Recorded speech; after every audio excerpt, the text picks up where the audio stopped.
महाराज रंती देव जी की कथा। भगवान की माया को जीत लेने वाले भक्त रंती देव जी। चंद्रवंशी राजा दुष्यंत के वंश में संकृति नाम के एक राजा थे। राजा संकृति के दो पुत्र थे, गुरु और रंती देव। इनमें रंती देव बड़े ही न्यायशील और धर्मात्मा दयालु थे। दूसरों की दरिद्रता देखना उनसे सहा नहीं जाता था। अपनी सारी संपत्ति उन्होंने दीन दुखियों में बांट दी थी और स्वयं वे बड़ी कठिनाई से निर्वाह करते थे। ऐसी दशा में भी उन्हें जो कुछ मिल जाता उसे दूसरों को दे देते थे और स्वयं भूखे ही रह जाते थे। बार बार रंती देव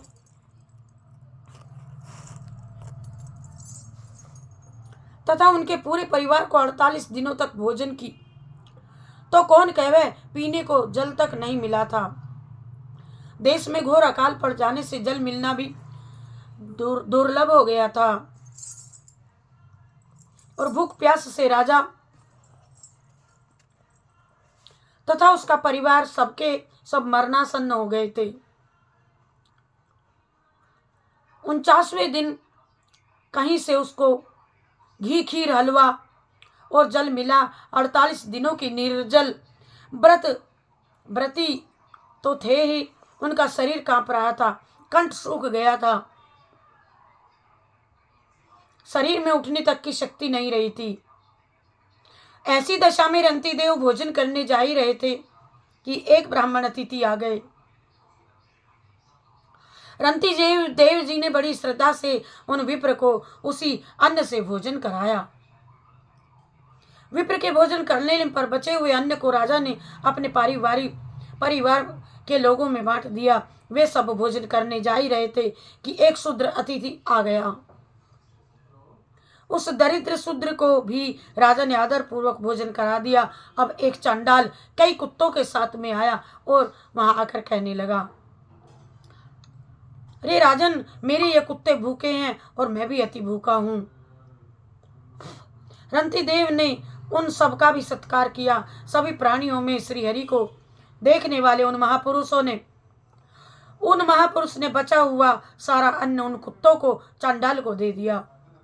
अब केवल इतना ही जल बचा था कि जो एक मनुष्य की प्यास बुझा सके। केवल राजा उससे अपना सूखा कंठ गीला करना ही चाहते थे कि एक और चांडाल आकर के दीन स्वर से वहां आकर कहने लगा, महाराज मैं बहुत थका हूं, मुझे अपवित्र नीच को पीने के लिए थोड़ा पानी तो दीजिए। चांडाल थका था और बहुत प्यासा था। उसकी वाणी बड़े परिश्रम से निकलती जान पड़ रही थी। उसकी दशा देखकर राजा को बड़ी दया आई और स्वयं प्यास के मारे मरणासन्न रहने पर भी परम दयालु राजा रंती देव ने जब जल आदर और प्रसन्नता के साथ में चांडाल को पिला दिया। भक्तों की कामना पूर्ण करने वाले त्रिभुवन के स्वामी ब्रह्मा विष्णु और महेश ही रंती देव जी की परीक्षा लेने के रूपों में आ रहे थे। इन सब रूपों में आए थे। राजा का धैर्य देख करके वे प्रकट हो गए और राजा ने उनको प्रणाम किया और उनका पूजन किया। बहुत कहने पर भी रंती देव ने कोई वरदान नहीं मांगा। जैसे जागने पर स्वप्न लीन हो जाता, वैसे ही भगवान वासुदेव में चित्त को तन में कर देने से राजा रंती देव के सामने त्रिगुणमयी माया में रंती देव लीन हो गए।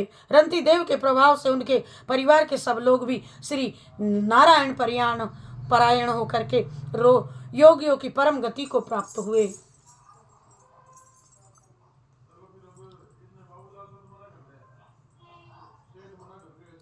भक्तमाल के टीकाकार प्रियादास जी महाराज रंती देव जी की उपयुक्त कथा को अपने निम्न कवित्व में इस प्रकार से वर्णन करते हैं।